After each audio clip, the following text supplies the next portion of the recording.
سيدنا محمد كما صليت على إبراهيم وعلى آل إبراهيم في العالمين إنك حميد مجيد.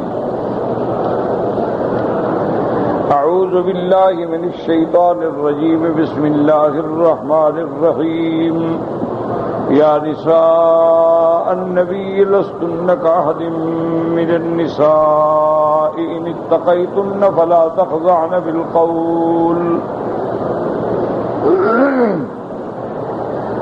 تخضعن بالقول فيطمع الذي في قلبه مرض وقلن قولا معروفا وقرن في بيوتكن ولا تبرجن تبرج الجاهلية الأولى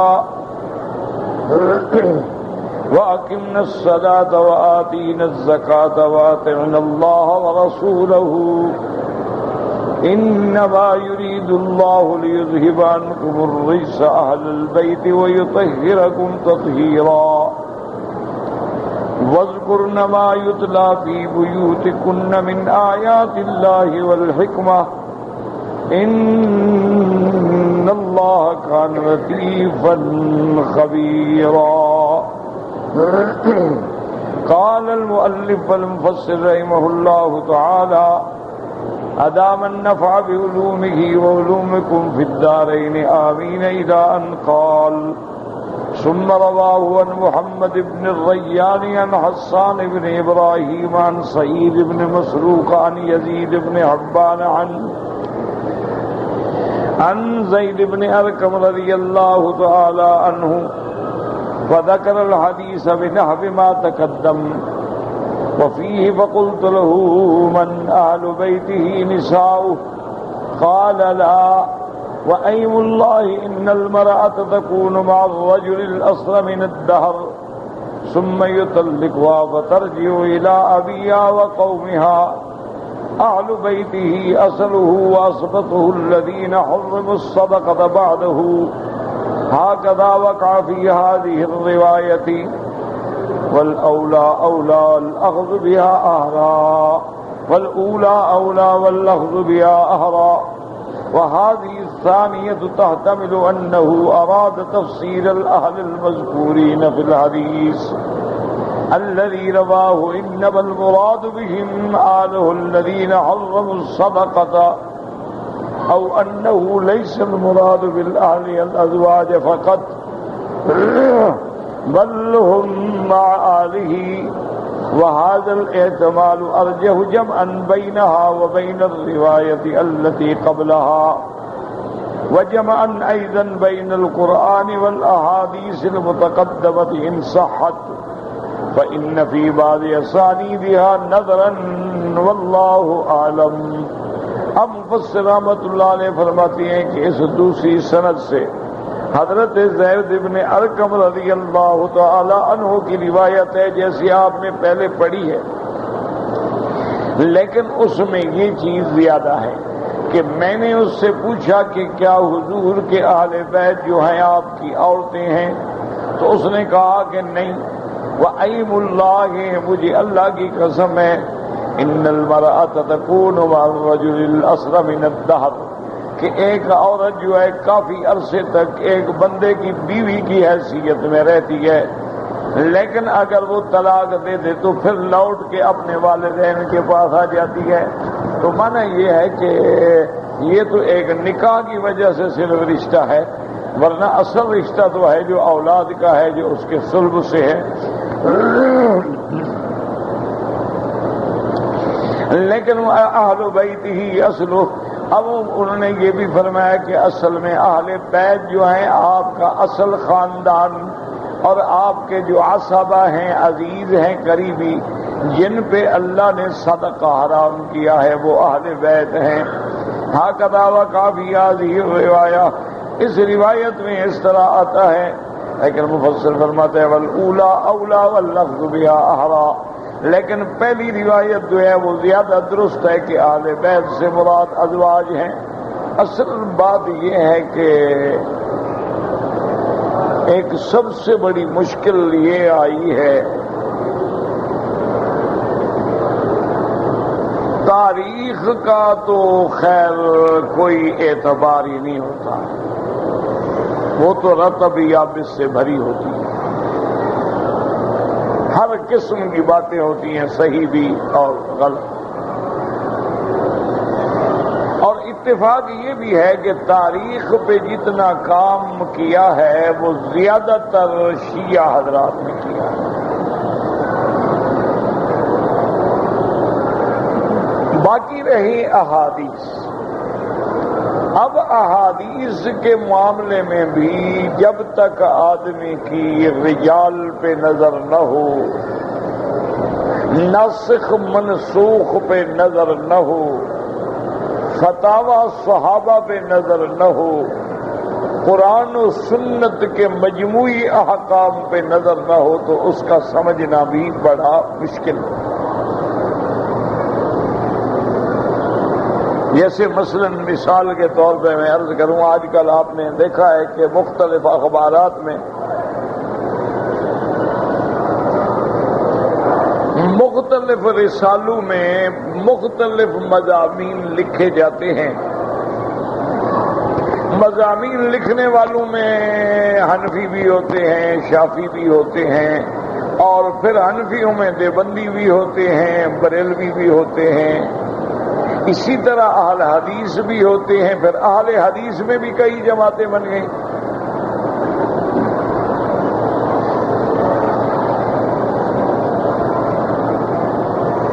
تو ہر آدمی جب مضمون لکھتا ہے تو وہ لکھ دیتا ہے آخر میں الحدیث، کہ یہ بات جو میں نے لکھی ہے یہ حدیث۔ اب جو آدمی میرے جیسا عام پڑھنے والا ہو، جس کے اتنا علم نہ ہو، تو وہ تو کہے گا بھی حدیث میں ہے، اس نے لکھا ہے کہ حدیث۔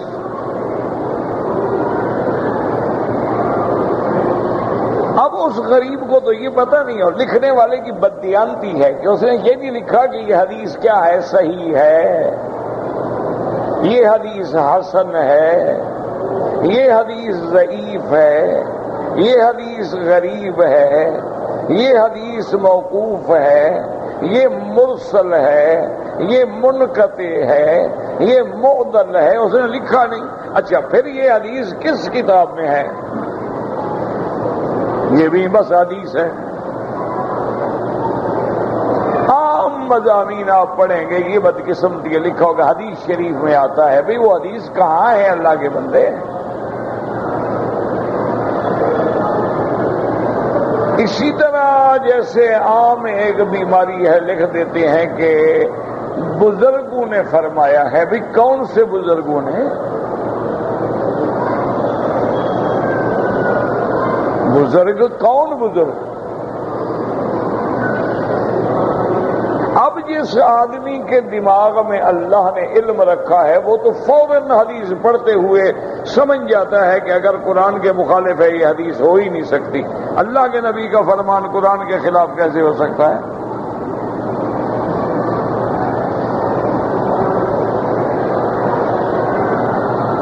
یا وہ حدیث پڑھتا ہے تو کہتے ہیں بھائی نہیں، صحیح حدیث میں تو اس طرح آیا ہے، یہ کیسے ہو سکتا ہے؟ ایک عام آدمی کیا کرے؟ یہ بہت بڑا مسئلہ ہے۔ اور جتنی کتابیں چھاپی جاتی ہیں نا جی، ان میں 90% میں یہ مصیبت ہے کہ جان چھڑانے کے لیے لکھ دیتے ہیں حدیث شریف میں آیا ہے۔ اللہ کے بندے، تم نے اگر دوسری کتابوں کو دیکھ کر ہی لکھنا تھا تو پھر کتاب لکھنے کی کوئی بیماری لگی تمہیں بھی؟ آپ کوئی کتاب اٹھا لیں، وہ آج کل مؤلف اور مصنف بننے کا ایک آسان طریقہ ہے کہ مثلا میں نے حج کے مسائل پہ کتاب لکھنی ہے تو جتنی کتابیں پہلے لکھی جا چکی ہیں میں ان سب کو سامنے رکھ لوں گا، صرف عبارت بدل دوں گا، اب نام لکھ کے کتاب چھاپ دوں۔ میرے والد رحمت اللہ علیہ زندہ تھے، آخری عمر کی بات ہے، ان کا بڑھاپا تھا، پھر نظر کمزور تھی، اور اتفاق سے اس دن نظر میں تکلیف بھی تھی، ایک تو ایسے کمزور تھی، ایک آنکھوں میں تکلیف بھی تھی. تو ایک بزرگ آئے، میں نام نہیں لیتا تاکہ اللہ معاف کرے، اللہ معاف کرے، غیبت نہ ہو جائے. وہ میرے لیے تو آنے والے بھی بزرگ تھے، اور والد صاحب تو والد صاحب. انہوں نے ایک کتاب پیش کی، ایک شرح تھی ایک حدیث مبارک کی. انہوں نے کہا کہ حضرت میں نے یہ شرح لکھی ہے اور اس کی پہلی جلد ابھی چھپی ہے، تو میں نے بالکل نیت کر لی تھی کہ یہ جلد لے کے اپنے ہاتھوں سے حضرت کو پیش کروں گا.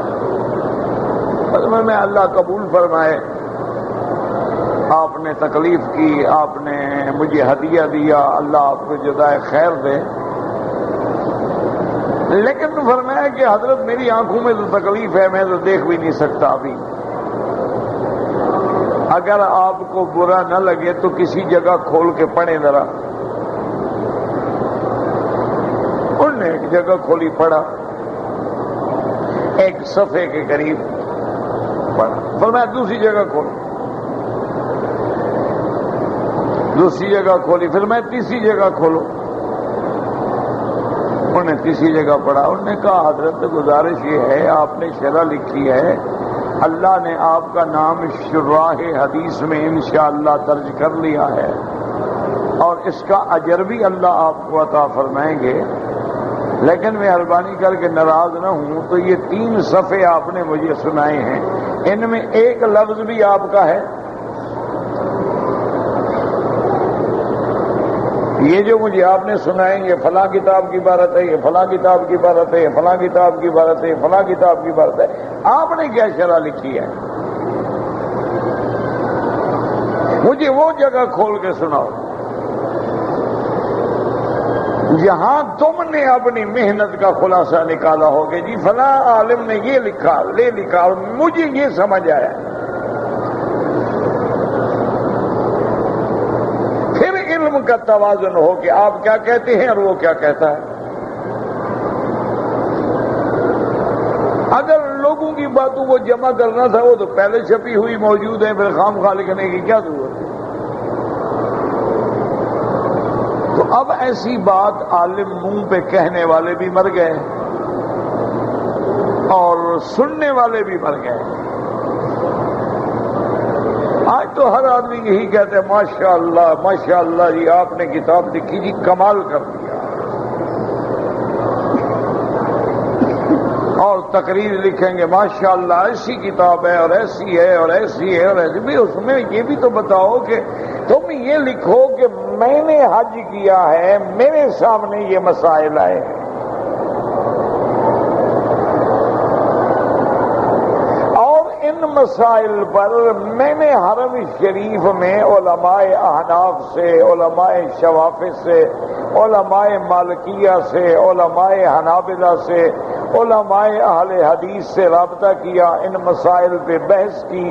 انہوں نے یہ دلائل دیے، میں نے یہ دلائل دیے، خلاصہ یہ نکلا.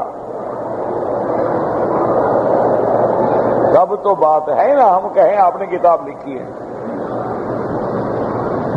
مجھے ہمیشہ دوست کہتے ہیں جی آپ کو اللہ نے اتنا عرصہ خدمت کا موقع دیا، آپ حج کے مسئلوں پہ کتاب لکھو. میں نے کہا کتاب لکھنا تو انشاءاللہ مشکل نہیں ہے، لیکن ڈر یہ ہے یا تو سارے مولوی اکٹھا ہو کے میرے کفر کا فتویٰ دے دیں گے. جس دن میں نے کتاب لکھی نا مولوی سارے اکٹھے ہو جائیں گے اور کہیں گے اس کا دماغ خراب ہو گیا، کافر ہو گیا، پاگل ہو گیا. اس لیے میں نہیں لکھتا. وہ ٹھیک ہے بھائی راضی، میں تمہارے ساتھ ہوں بابا، ٹھیک ہے، گاڑی جیسے چلتی ہے چلنے میں. میرے بہت بڑے شیخ الحدیث ہیں حضرت مولانا محمد اکبر صاحب مدظلہ زندہ ہیں، اللہ سلامت رکھے. پرانے شیخ الحدیث ہیں ماشاءاللہ، قاسم العلوم میں. اور رات دن کتابیں پڑھانے والے. عالم تو وہ ہوتا ہے نا جسے کتاب پڑھانی ہو. وہ تو ماشاءاللہ منگے ہوئے علماء میں ہیں اور مایہ ناز مدرس ہیں، استاد ہیں، شیخ الحدیث ہیں. حج پہ تشریف لے آئے.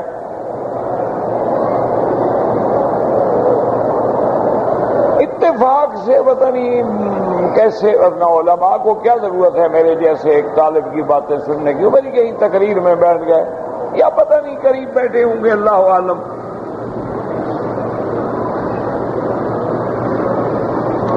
جب درس ختم ہو گیا تو انہوں نے میرے دوستوں سے کہا کہ یار مکی صاحب کا بڑا نام سنا تھا اور میرا دل چاہتا تھا کہ میں ان کو ملوں، لیکن آج جو انہوں نے مسئلے بیان کیے ہیں نا اس سے میں تو بالکل میری طبیعت میں تو نفرت آ گئی. یہ تو بڑی رعایت کرتا ہے حاجیوں کو، ہر مسئلے میں یہ چھوڑ دو یہ چھوڑ دو یہ چھوڑ دو.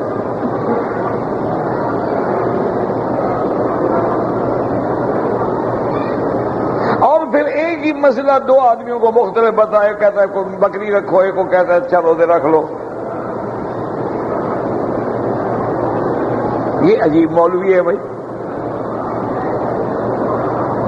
میں نے کہا اب میرا دل نہیں کرتا ان کو ملنے کا،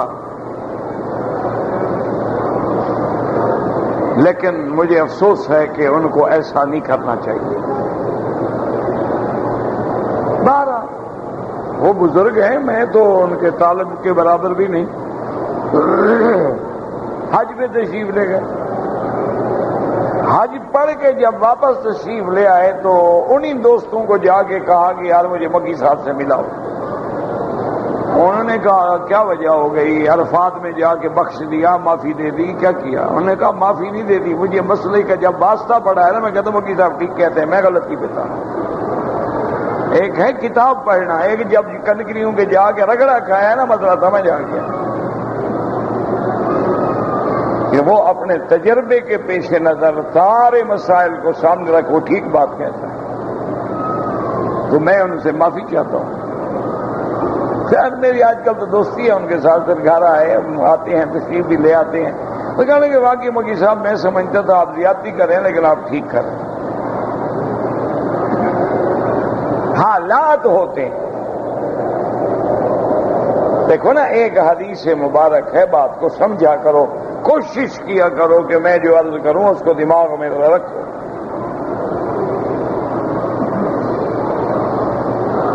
ایک آدمی نے حضور پاک کی خدمت میں اتنی ڈلہ سونے کا پیش کیا کہ یا رسول اللہ صلی اللہ علیہ وسلم یہ میری طرف سے صدقہ ہے، خیرات ہے، غریبوں کو دے دیں.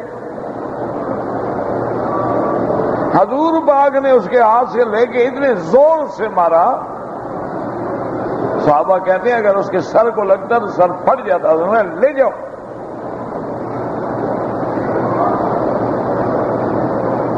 وہ بیچارہ ڈرتے ہوئے لے گیا. اب حضور کا حکم ہے لے جاؤ، کیا کر سکتا ہے. سیدنا ابو بکر نے سارے گھر کا مال لے کے رکھ دیا اور فرمایا گھر میں یا رسول اللہ کچھ بھی نہیں چھوڑا، آج کا کھانا بھی نہیں چھوڑا. حضور نے قبول فرما لیا. تو اب دونوں حدیثوں کو سمجھنا چاہیے کہ وہاں قبول فرما رہے ہیں وہاں رد فرما رہے ہیں. تو علماء نے اس باریکی کو سمجھا کہ ابو بکر کے بارے میں حضور کو یقین تھا کہ یہ سارا گھر لٹانے کے بعد بھی رب پہ راضی رہے گا، اس کی زبان پہ کبھی شکوہ نہیں آئے گا.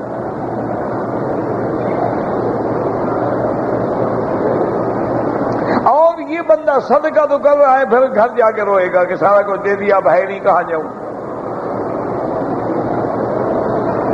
اس لیے حالات ہوتے ہیں.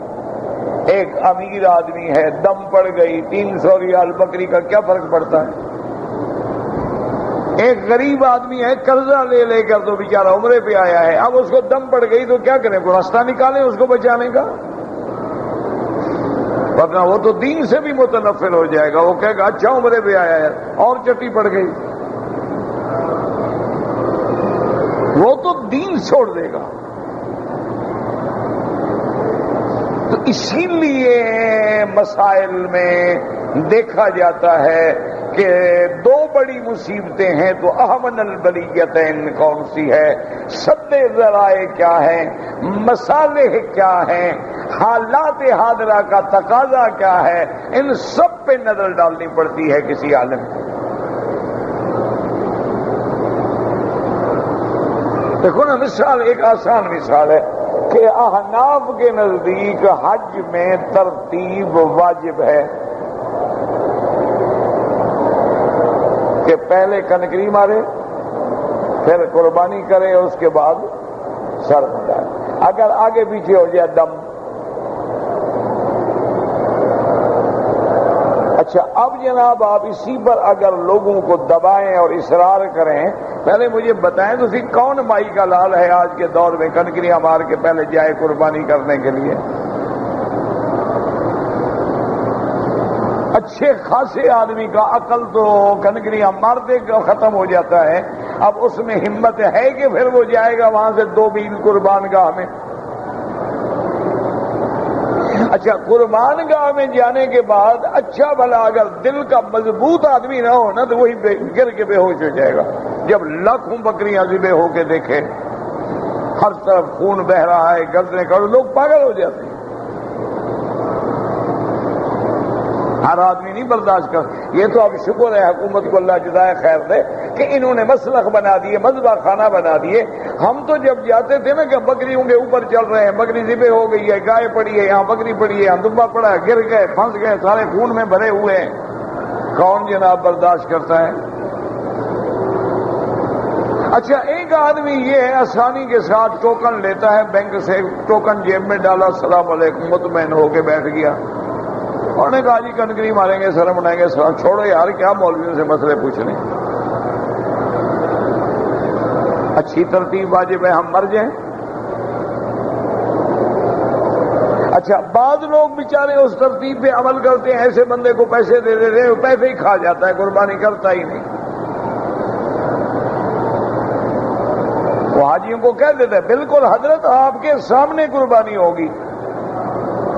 اب ایک غریب آدمی کو کنکری مارتے مارتے شام ہو گئی، وہ آیا نہیں، وہ ٹیلی فون پہ کہے گا جی آپ نہیں آ رہے، میں کیا کروں، بکرے لے کے کھڑا رہوں میں؟ انہوں نے کہا ذبح کرو کہ بس ہو گئے، ہونا تو ہے کچھ نہیں، نہ بکرے ہیں نہ ذبح ہونا ہے۔ اس غریب کا تو حج برباد کر دیا آپ نے۔ اس سے تو بہتر تھا نا کہ ٹوکن لے لیتا، ترتیب آگے پیچھے ہو جاتی، لیکن بکری تو ضرور ہو جاتی نا۔ اور پھر حنفیوں کے لیے بھی صاحب عین کا فتویٰ موجود ہے کہ اگر عذر میں واجب چھوٹ جائے تو دم نہیں پڑتا، اس سے بڑا عذر کیا ہوگا کہ جان خطرے میں ہے۔ تو اگر آپ ضد کریں گے تو معنی یہ ہے کہ اپنے مسلک کو نقصان پہنچا رہے ہیں، آپ کی بات پہ کوئی عمل نہیں کرے گا اور آپ مسلک کو نقصان دینے والے بنیں گے۔ اچھا، اسی طرح مسئلہ ہے بعض علماء کے نزدیک جب تک قربانی کا جانور ساتھ نہ ہو قران ہو ہی نہیں سکتا۔ اس کا مطلب تو یہ ہوا کہ حج قران ما سوا مکے والے یا قریب والے کوئی کر ہی نہ سکے، کیوں؟ کون بکری لے آ گیا؟ ہوائی جہاز پہ آنے لیں گے؟ تو اگر ان کے علماء بھی مہربانی فرما کے اور اجتہاد فرماتے ہوئے دیکھ لیں کہ بکری ساتھ لاؤ یا وکیل لے کر آئے، جیسے حدیث میں ہے حضور بھی لائے اور حضرت علی بھی حضور کے لیے لے آئے یمن سے، تو اب لوگوں کو قران بھی نصیب ہو جائے گا، تو تھوڑی سی محنت تو کرنی پڑے گی نا۔ تو اس لیے ہمیشہ یاد رکھیں کہ لفظ حدیث تو آ جاتا ہے، انہوں نے کہا نہیں اہل بیت تو آپ کی بیویاں ہو ہی نہیں سکتی، تو اس لیے مفسر فرماتا ہے کہ جب یہ ایک روایت ان کی پہلے موجود ہے کہ اہل بیت سے مراد اب بیویاں ہیں، قرآن بھی یہی کہتا ہے، حدیثیں بھی یہی کہتی ہیں، زید بن ارقم کی پہلی روایت بھی یہی کہتی ہے، تو لہذا الاولا اولا و احرا، وہ پہلی روایت زیادہ بہتر ہے، نہ قرآن کے خلاف نہ حدیث کے خلاف نہ فرمان رسول صلی اللہ علیہ وسلم کے خلاف، تو اس لیے اس روایت کو ترجیح دینی چاہیے۔ اب علم ہوگا تو آدمی فیصلہ کرے گا نا، ورنہ تو اگلا کہے گا زید بن ارقم صحابی ہے، وہ کہتا ہے حضور کی بیویاں اہل بیت نہیں ہیں۔ اچھا، 1 منٹ کے لیے ہم نے مان لیا، اس دوسری روایت کو بھی ہم مان لیتے ہیں، شیعہ حضرات کا کام پھر بھی نہیں ہوتا۔ دوسری روایت کو ہم اگر مان بھی لیں تو آپ کے اہل بیت وہ ہوں گے جن پہ صدقہ حرام ہے، وہ تو آل علی بھی ہے، آل جعفر بھی ہے، آل عقیل بھی ہے، آل عباس بھی ہے، باقی کو تو یہ بھی اہل بیت نہیں مانتے، یہ تو 5 کو مانتے ہیں، تو ان کا کام تو پھر بھی نہیں ہوتا، ان کا مقصد جو ہے پھر بھی حاصل نہیں ہوتا۔ اچھا، اسی طرح ایک اور بڑا مسئلہ ہے کہ بہت ساری ہماری کتابوں میں، اہل سنت والجماعت کی کتابوں میں شیعہ حضرات نے اہل سنت علماء کا روپ دھار کے اپنی باتیں داخل کر دی۔ اب جب پڑھنے والا پڑھتا ہے کہ 200 صفحہ جو ہے وہ تو سنی کی لکھی ہوئی، درمیان میں کسی غیر کی وہ کہتے ہیں یہ بھی اسی کی بات ہے، ایک روایت میں اپنی بات ڈال گئے۔ اب یہ عالم کی نظر ہوتی ہے کہ وہ سند پہ نظر رکھے کہ اس سند میں کوئی راوی شیعہ تو نہیں، اسی لیے محدثین لکھتے ہیں کہ فلاں رجل شیعی، یہ شیعہ تھا، یا مائل الی التشیع، یا شیعت کی طرف میلان رکھتا تھا۔ اچھا، اتنے تک بھی وہ قبول کر لیتے ہیں روایت، لیکن کبھی کبھی لکھتے ہیں شیعی متحرک، یعنی محترک، وہ جلا کٹا شیعہ تھا، یعنی گالیاں دینا، جہاں یہ لفظ آئے گا وہ روایت قبول نہیں ہوگی۔ محترک، وہ تو سڑول جسے ہم کہتے ہیں نا اپنی زبان میں، بڑا سڑول آدمی تھا، یعنی سڑول شیعہ تھا، گالیاں دیتا تھا۔ اسی لیے آپ نے دیکھا ہے کہ سابقہ سند میں ایک بات یہ بھی آ گئی کہ واصلۃ بن الاسقا کہتے ہیں کہ میرے سامنے جاء رجل، ایک لوگ بیٹھے ہوئے تھے، یشتمون علی، حضرت علی کو گالیاں دے رہے تھے۔ جب حضرت علی کو گالیاں دے رہے تھے تو یہ صحابی کیوں بیٹھا رہا؟ حضرت علی کو کوئی گالی دے تو ہم برداشت نہیں کر سکتے، تو صحابی کیسے بیٹھا رہا؟ یہ کام ہوتا ہے عالم کا کہ وہ نظر رکھے کہ یار یہ کیا کہہ رہے ہیں، یہ روایت کیا کہہ رہی ہے۔ اور اسی طرح ایک روایت میں آ جاتا ہے کہ حضرت معاویہ رضی اللہ تعالیٰ عنہ نے اپنے دور کے گورنر کو اور خطباء کو اور علماء کو لکھا تھا کہ منبر پہ جب خطبہ دو تو علی کو گالیاں دیا کرو۔ چلو انہوں نے تو زیادتی کی، ساری مسجد سننے والے کسی میں بھی ضمیر نہیں تھا کہ کھڑا ہو کے رد کرے، بھئی حضرت علی کو کیوں گالی دی جائے؟ اور اگر حضرت معاویہ گالی کا حکم دیں تو کس کو؟ حضرت علی کس کا بیٹا ہے؟ ابی طالب کا۔ اور ابی طالب کس کا بیٹا ہے؟ عبد المطلب۔ اچھا، حضرت معاویہ کس کے بیٹے ہیں؟ ابو سفیان۔ ابو سفیان کس کا بیٹا ہے؟ عبد المطلب۔ وہ تو قریبی رشتہ دار ہیں، کس کو گالی دے رہے ہیں؟ حضرت علی داماد نبی ہیں اور حضرت معاویہ جو ہے حضور کا سالہ ہے، ان کی بہن حضور کے گھر میں ہے۔ وہ تو اتنے قریب ہیں۔ اور پھر صحابہ جیسا آدمی، جبکہ انہوں نے حضور کی حدیث سنی ہے کہ سباب المسلم فسوق وقتالہ کفر، کسی مسلمان کو گالی دینا جو ہے فسق ہے، اور کسی مسلمان کو قتل کرنا اور اس کے ساتھ لڑنا جو ہے وہ کفر ہے۔ کیسے صحابی نے برداشت کیا کہ حضرت علی کو کوئی گالی دے؟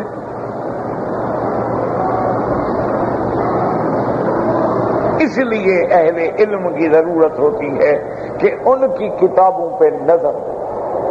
ساری زندگی حضرت عبد القادر جیلانی رحمت اللہ علیہ نے توحید کا درس دیا، ساری زندگی آپ نے رفض کے خلاف کام کیا۔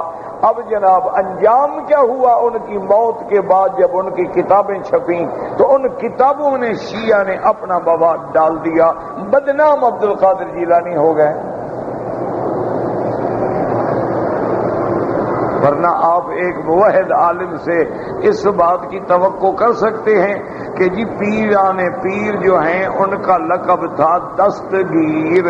دستگیر لقب کیوں بنا؟ انہوں نے کہا کہ اللہ میاں ہاتھ ڈال کے پیران پیر کے ساتھ جنت میں سیر کر رہے تھے، جنت میں کیلے کا چھلکا پڑا تھا، اللہ میاں پھسل گئے، پیران پیر نے تھام لیا، تو اللہ نے فرمایا جاؤ تم دستگیر ہو، جس کا خدا پھسل جائے۔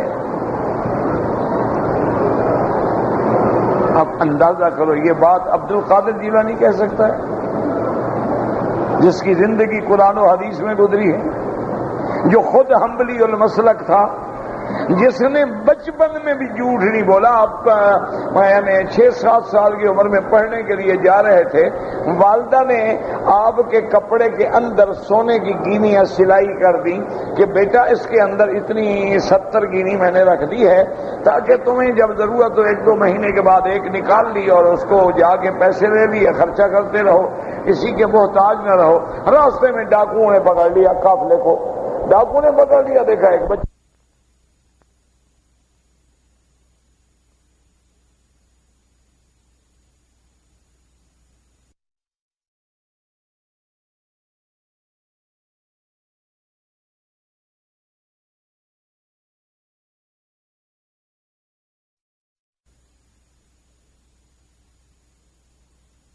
اس نے بلایا، اس نے کہا بیٹا ادھر آؤ، کیا نام ہے؟ اس نے کہا عبد القادر۔ ادھر جا رہے ہو قرآن شریف پڑھنے کے لیے؟ تمہارے پاس پیسے شیسے ہیں؟ انہوں نے کہا ہاں 70 گینی ہے سونے کی۔ میں نے کہا کیا کہہ رہے ہیں؟ انہوں نے کہا ٹھیک کہہ رہا ہوں۔ کہاں ہے؟ انہوں نے کہا اس کپڑے میں۔ وہ جو نیچے بچھانے کی رلی تھی نا اس میں سلے ہوئے تھے، انہوں نے کھولا تو 70 گینی نکل آئی۔ بیٹا ہمیں تو تم پر شک بھی نہیں تھا، اللہ کے بندے چھوٹے سے بچے ہو، تم پر کیا شک ہو سکتا تھا؟ تم نے اگر نہ بتاتے ہمیں تو ہم کیا کر لیتے تمہارا؟ آخر تمہیں چھوڑ دیتے، تم نے کیوں بتا دیا؟ انہوں نے کہا اماں نے کہا تھا بیٹا تم قرآن پڑھنے جا رہے، جھوٹ نہیں بولنا۔ تو میں ماں کی نصیحت کو کیسے چھوڑ دوں؟ انہوں نے کہا پھر ہمیں بھی توبہ کرا لو، ہم بھی تمہارے ساتھ ہیں، چلو سب مدرسے میں پڑھتے ہیں۔ جو بندہ 7 سال کی عمر میں جھوٹ نہیں بولتا وہ بڑا ہو کے جھوٹ بولے گا؟ تو یہ علماء کا کام ہوتا ہے کہ نظم۔ اچھا بعض باتیں ایسی ہوتی ہیں کہ بزرگ جو ہے کسی عالم محبت میں مستغرق ہو کر بات نکل جاتی ہے۔ اب حضرت اویس کرنی نے اپنے دانت شہید کیے کہ نہیں؟ کیوں؟ مسئلہ ہے،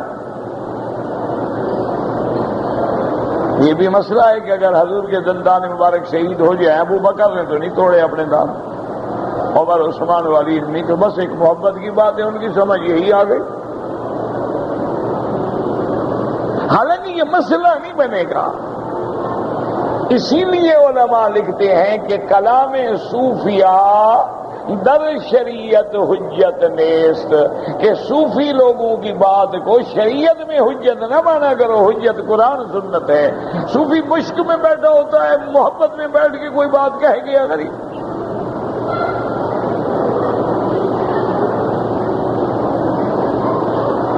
دیکھو نا، ماں کی محبت ہوتی ہے اولاد سے، ٹھیک ہے؟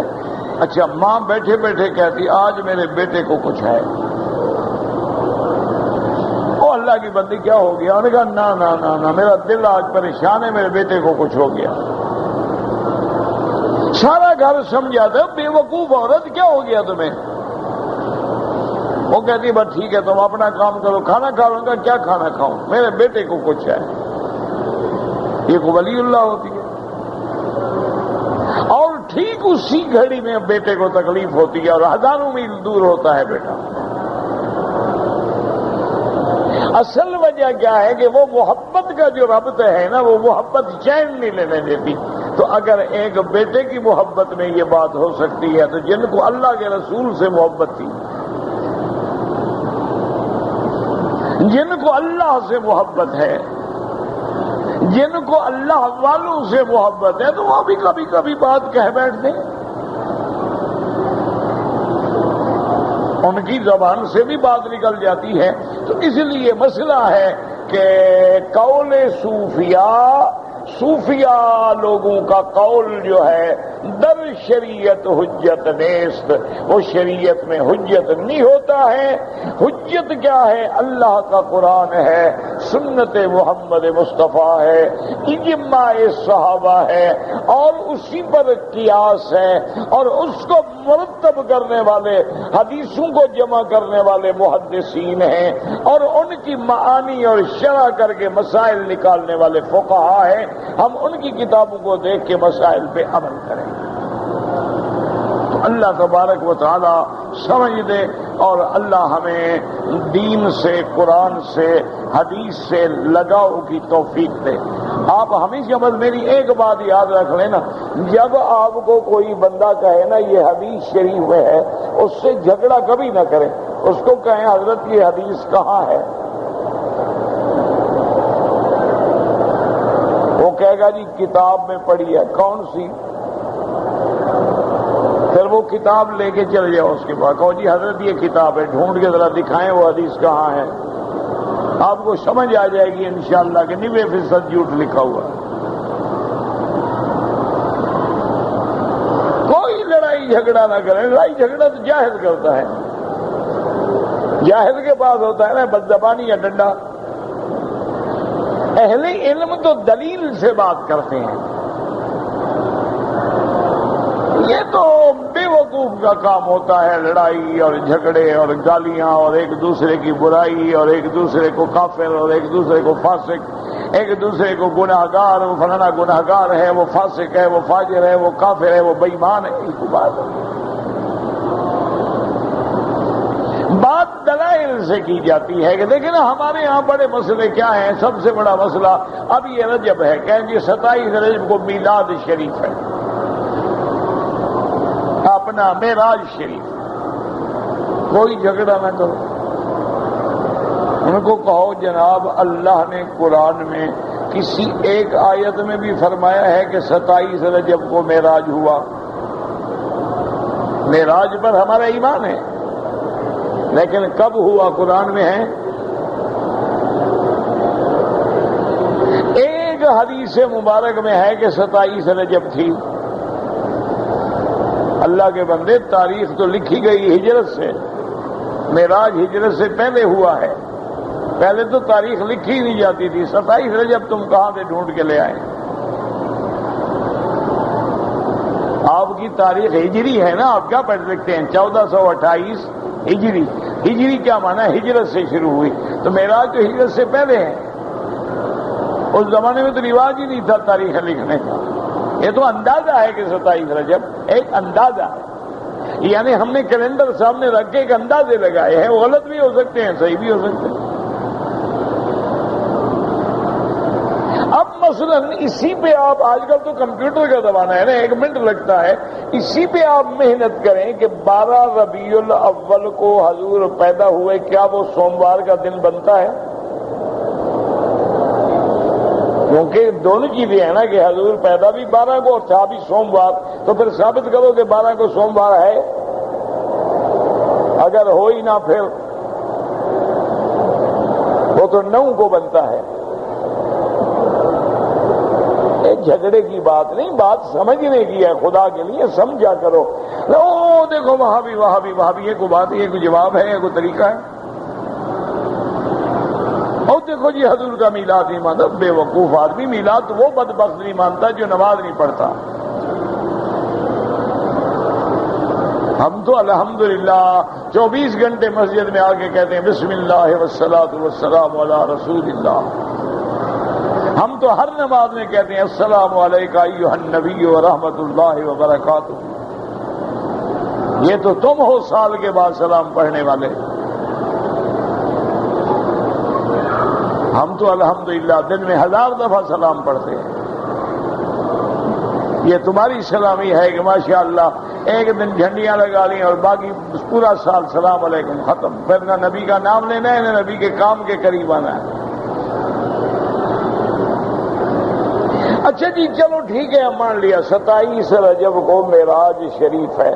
تو معراج شریف کے بارے میں حضور نے حکم دیا کہ جب معراج کی رات آئے تو تم لوگوں نے عبادت کرنی ہے، روزہ رکھنا ہے، ساری رات جاگنا ہے، بتیاں لگانی ہیں، زردہ تقسیم کرنا ہے، سبیلیں لگانی ہیں، خیرات کرنی ہے۔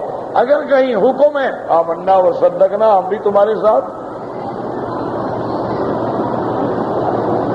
کوئی جھگڑا نہیں۔ اگر تم کہو کہ جناب ہم ویسے حدیث میں تو نہیں ہے، محبت سے کرتے ہیں، تو حضرت ابو بکر کی محبت آپ سے کم تھی، حضرت عمر، حضرت عثمان، حضرت علی، حسن، حسین، آل بیت رسول کو محبت کم تھی، تمہیں زیادہ محبت ہے۔ اگر یہ بھی ثابت ہو جائے کہ حضرت ابو بکر عمر تو بڑی شان والے ہیں نا، ایک صحابی نے منایا ہو ہم تمہارے ساتھ،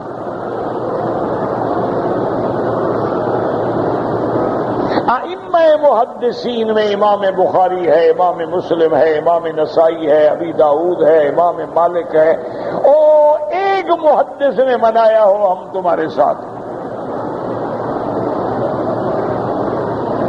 ائمہ فقہا میں امام ابو حنیفہ ہے، امام مالک ہے، امام شافعی، امام حنبل ہے، ایک امام نے منایا ہو ہم تمہارے ساتھ، کوئی جھگڑا نہیں۔ صرف اتنی مہربانی کرو کہ لکھ دو کہ حضرت یہ فلاں حدیث ہے، فلاں کتاب میں ہے، حضور نے حکم دیا ہے کہ میری معراج والی رات جو ہے تم نے جھنڈیاں لگانی ہیں،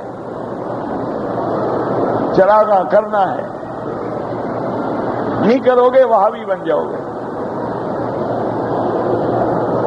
اگر یہ لکھا ہے ہم آپ کے ساتھ ہیں۔ آپ کہیں گے چلو ہمیں حدیث تو نہیں ملی، لیکن حضرت ابو بکر نے منایا ہے معراج کی رات، ہم بس ساتھ۔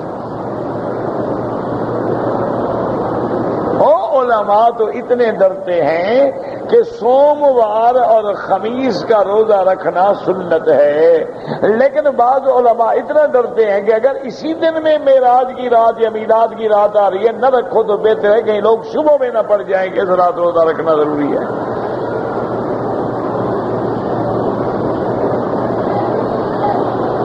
علماء اتنی احتیاط کرتے ہیں، ورنہ تو سنت ہے روزہ رکھنا۔ یہاں دیکھا نہیں آپ ماشاءاللہ سوموار کے دن بھی سفرے لگتے ہیں، جمعرات کو بھی مسلمان روزہ رکھتے ہیں، سنت رسول ہے۔ ہم تو خیر رمضانی ہیں نا، رمضان میں روزہ رکھتے ہیں نا، آگے پیچھے تو روزے کا نام ہی نہیں ہے نا۔ حالانکہ یہ 2 دن ہفتے میں روزہ رکھنا سنت ہے، مہینے میں 13، 14، 15 یہ لیالی البیض کا روزہ رکھنا سنت ہے۔ اگر نبی کی سنت پہ عمل کرو تو تمہیں کسی رجیم کی، کسی جم میں جانے کی ضرورت نہیں ہے، کسی ایکسرسائز کی ضرورت نہیں ہے، اسی لیے وزن کبھی نہیں بڑھے گا۔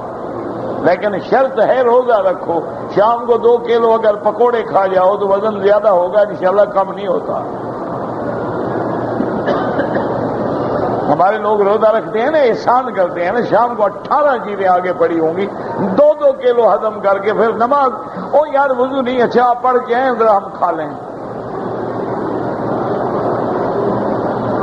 یاد رکھو ایسے لوگوں کو افطار کرانا حرام ہے جو نماز نہ پڑھتے ہیں، جو اللہ کا فرض نماز نہیں پڑھتا، روزہ رکھ کے آئے، وہ اس پارٹی کے لیے آتا ہے کہ جی آج دعوت افطار ہے۔ اچھا دعوت افطار 5 اسٹار ہوٹل میں کرو تو نہ آنے والا بھی آ جاتا ہے۔ دعوت افطار کرو جی سب کو، جب آ جائے نا کھجور رکھ لو، 1 گلاس پانی پی لیا، اٹھو جی نماز پڑھیں، اچھا السلام علیکم، جاؤ اپنے گھر، افطار ہو گیا۔ افطار کا معنی تو یہی ہے، یہ تھوڑا ہے کہ 10 کھانے کھلاؤ۔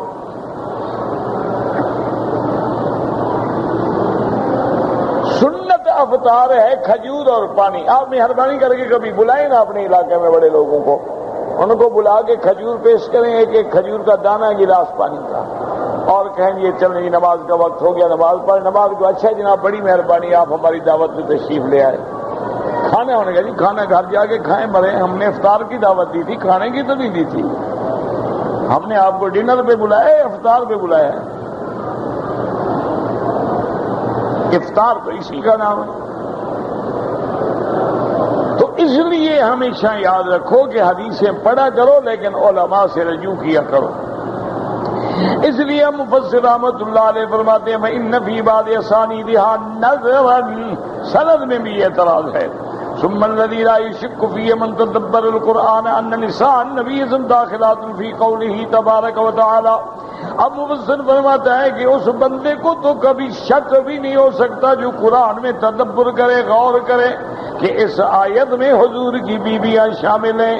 انما يريد الله ليذهب عنكم الرجس اهل البيت ويطهركم تطهيرا فان سياق الكلام ما هن ولهذا قال تعالى بعد هذا كله واذكرن ما يتلى في بيوتكن من آيات الله والحكمة أي وآمن بما ينزل الله تبارك وتعالى على رسوله في بيوتكن من الكتاب والسنة قاله قتادة وغير واحد. اب مفسر فرماتا ہے کہ پہلے دیکھو تو حضور کی بیویوں کے حکم ہے، اس آیت کے بعد دیکھو تو وَاذْكُرْنَ مَا يُتْلَى فِي بُيُوتِكُنَّ، اس آیت میں بھی حضور کی بیویوں کے لیے حکم ہے. تو معلوم ہوا کہ سب سے پہلے اہل بیت کہلانے والی حضور کی بیویاں ہیں، اس کے بعد حضور کی اولاد بھی شامل ہے، اور جن پہ صدقہ حرام ہے وہ بھی اہل بیت ہیں. الحمدللہ ہم جیسے صحابہ کی محبت رکھتے ہیں، اہل بیت کی بھی محبت رکھتے ہیں رضوان اللہ علیہم اجمعین. واللہ اعلم.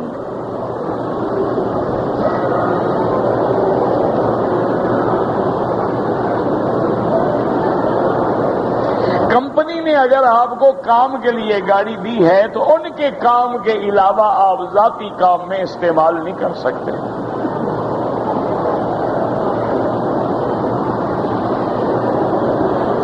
اگر گناہ کی توبہ کرتے ہیں، بار بار گناہ ہو جاتا ہے، توبہ تو نہ چھوڑیں لیکن صحبت صالحین اختیار کریں، اللہ والوں کی صحبت اختیار کریں، اپنے آپ کو اس برے ماحول سے نکالیں. جب تک وہ دوست نہیں چھوڑو گے، ماحول نہیں چھوڑو گے، تب گناہ ہوتا رہے گا. مجھ سے بڑے بڑے گناہ ہوئے ہیں، اللہ کا دروازہ کھلا ہوا ہے، توبہ کرو.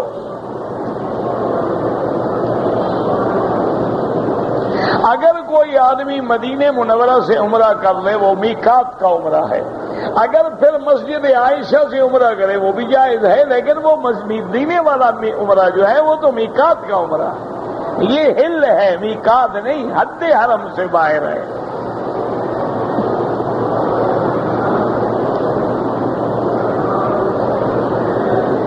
حرم شریف کے ساتھ جو سونا لگا ہوا ہے اس کا وزن کتنا ہے میں نے بنایا تھا. نہ چوری کرنا ہے کیا؟ اب یہ مسئلہ ہے، ایمان سے کہو، پھر کہتے ہیں مکی صاحب ناراض ہو جاتے ہیں. فرض نماز کے بعد جو دعا کی جاتی ہے ہاتھ اٹھا کے کریں جائز ہے، بغیر اٹھائے کریں جائز ہے، کوئی ایسا مسئلہ نہیں. اگر ایک آدمی نے سفر شروع کیا ہے 1 کلومیٹر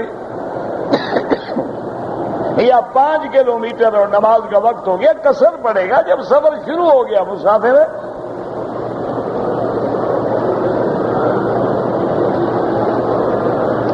اگر اس کو 5 کلومیٹر سفر کیا تھا، نماز کا وقت تھا، قصر، ٹیلی فون ہے کہ گھر واپس آ جاؤ، جو نماز سفر میں آئی وہ سفر میں پڑھی، گھر آ گئے ہو پوری پڑھو.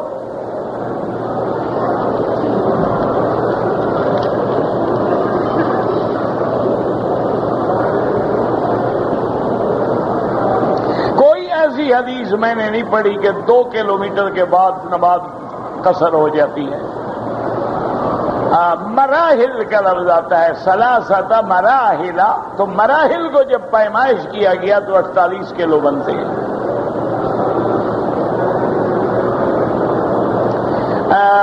عرفات مزدلفہ، حضور پاک چونکہ مدینے سے آئے تھے، مسافر تھے، اس لیے نماز پڑھی قصر.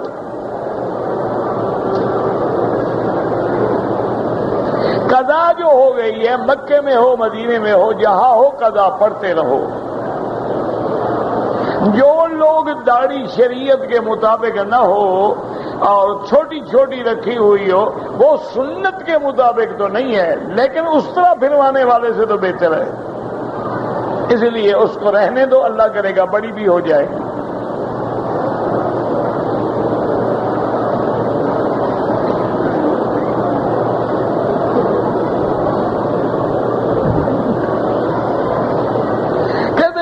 سونے کے تاجر جو ہیں وہ حج پہ زیادہ آتے ہیں تو ان سے پوچھو، مجھ سے کیوں پوچھتے ہو؟ جس مسجد میں قبر ہو، بھائی قبر سامنے ہو تو نماز نہیں ہوتی،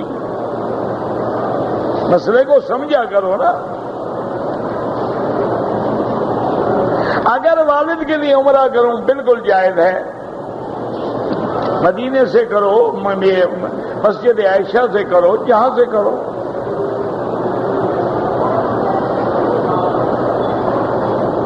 ہم 10 آدمی تھے، مدینہ منورہ سے آئے، ہم نے احرام باندھا، 2 آدمی بیمار تھے، ان کا دماغی توازن درست نہیں تھا، انہوں نے احرام نہیں باندھا، ان پہ کوئی جرمانہ نہیں۔ جب دماغ ہی نہیں ہے تو باقی کیا رہا؟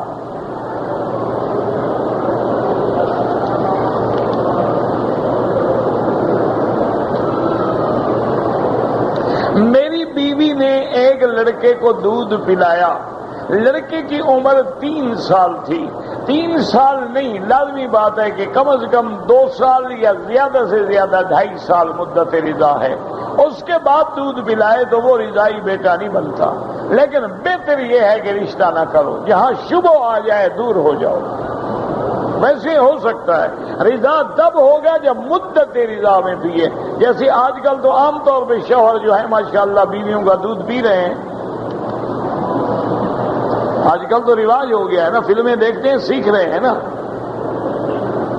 تو ایسا ہو تو ان بیچاروں کو روزانہ نکاح ٹوٹتے رہے ہیں، نہیں ٹوٹتا بالکل۔ اگر اس نے اپنا طواف کر لیا ہے، اپنے فوت شدہ رشتے دار، تو طواف اپنے لیے کر کے دعا کیا کرو کہ یا اللہ اس طواف کو اگر تیری ذات نے قبول فرما لیا ہے اور ثواب ہے تو میرے فلاں عزیز کو عطا فرمائے۔ کیوں؟ اللہ کو پتہ ہے ہمارے طواف قبول بھی ہوئے ہیں کہ نہیں ہوئے، امید ہے نا رحمت پہ۔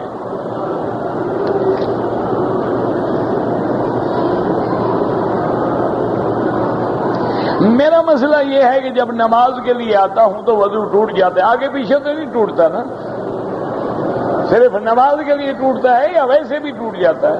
بہرحال اگر وضو بار بار ٹوٹ جاتا ہو تو ہر نماز کے لیے نیا وضو کرو۔ کیا مانا؟ مغرب کی اذان پہ جو تم نے وضو کیا تھا وہ عشاء تک کافی ہے، اب عشاء کی جب اذان ہو تو عشاء کے لیے نیا وضو کرو۔ آدمی آخری چکر میں اشارہ کرنا حجر اسود کا بھول گیا، کوئی حرج نہیں۔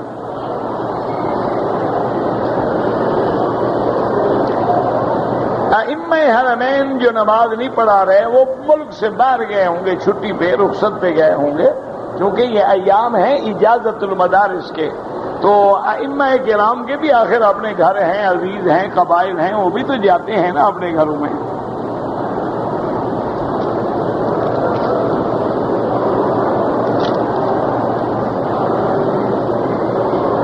اگر کسی عورت کو ایام حیض آ جائیں وہ حرم میں داخل ہی نہیں ہو سکتی، باہر بیٹھے اللہ کا ذکر کرے۔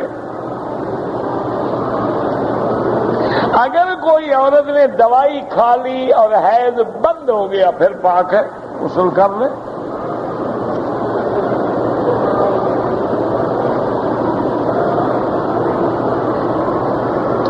اگر عورت ایسے دنوں مکے آئے حج کے لیے 5-6 دن رہتے ہیں لیکن حیض آ گیا ہے، اسی حیض کی حالت میں اپنی نیت کو حج کی نیت کر کے حج پہ چلی جائے۔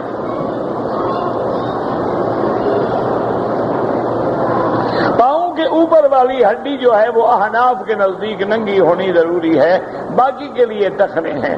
کوشش کیا کرو کہ ایسے ننگی نہ بھی ہو تو حج ہو جاتا ہے، خیر میں کچھ بھی تکلیف نہیں ہے۔ اگر کوئی آدمی نماز میں ٹیلی فون جیب سے نکال کے نمبر دیکھتا رہتا ہے، بس نماز تو انشاءاللہ نہ ہوئی، باقی تمہاری مرضی۔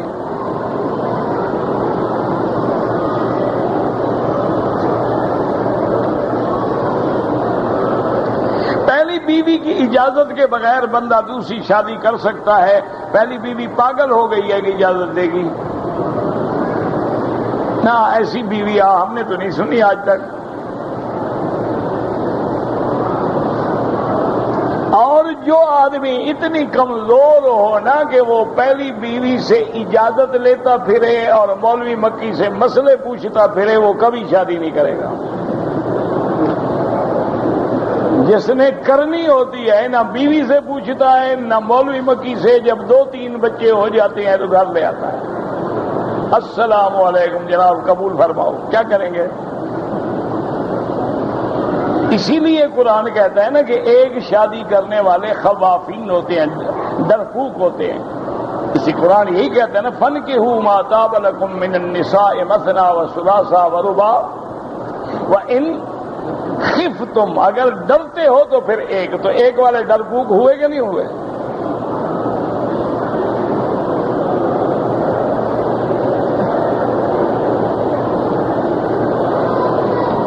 ایک ہی سوال ہے جو پہلے جواب ہو چکے ہیں۔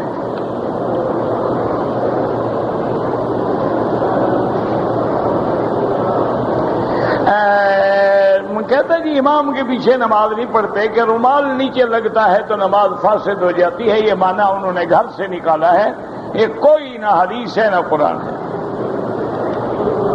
وہ ہے اللہ کا بندہ، صدل ہو تو نماز میں کراہت ہے، عقل کیا کرو، صدل یہ ہوتی ہے، یہ ہے صدل۔ اگر سر پہ کپڑا ہو تو صدل نہیں ہوتی۔ اس دال میں نماز جو ہے مکروہ ہو جاتی ہے، نہیں کہ نماز ہی نہیں ہوتی۔ اور گزارش یہ ہے کہ نماز میں عمل کثیر جو ہے وہ اہل حدیث اور حنابلہ کے نزدیک نماز کا فاسد ہوتا ہی نہیں۔ یہ اس کی بدقسمتی ہے کہ اللہ نے اس کو حرم کی نماز سے محروم کر دیا ہے۔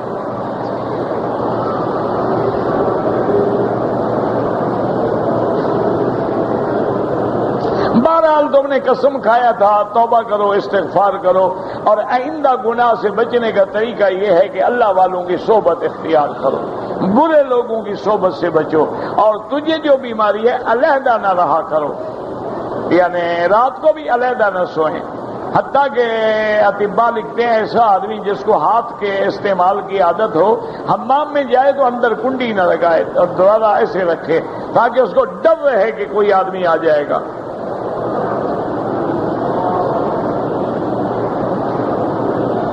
موبائل میرا گٹر میں گر گیا تو کیسے پاک کروں؟ دھو ڈالو، اور کیسے پاک کروں؟ اللہ کے بندے گر گیا، ہاتھ نہیں بھرتے ہو روزہ صاف کرنے کے لیے اپنے بدن کو، اس کو کیا کرتے ہو؟ نہیں، استنجا جو کرتے ہو ہاتھ سے کرتے ہو، کسی اور بلا سے کوئی مشین رکھی ہوئی آپ نے تو ان کو پاک کر لیتے ہو۔ باقی موبائل بڑا ایسا ہو گیا ہے کہ شریف ہے کہ پاک ہی نہیں ہوتا۔ اگر ایسی ناپاک چیز ہے گڑھے میں پھینکو، جان چھڑاؤ۔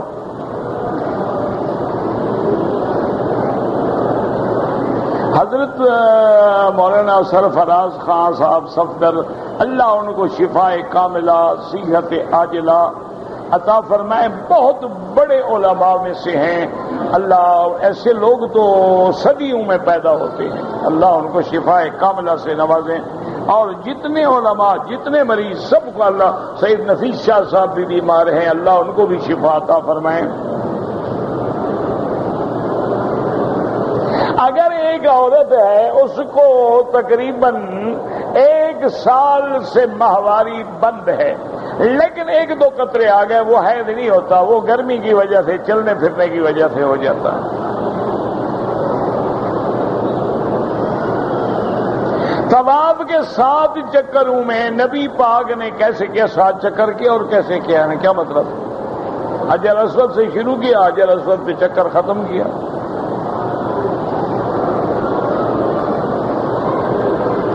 مجھے شادی کر کے 2 سال ہو گئے، اولاد نہیں ہوئی، وظیفہ بتائیں۔ صرف وظیفے سے کام نہیں ہوتا، وظیفے سے کام ہوتا تو بغیر شادی کے بھی تجھے اولاد ہو جاتی۔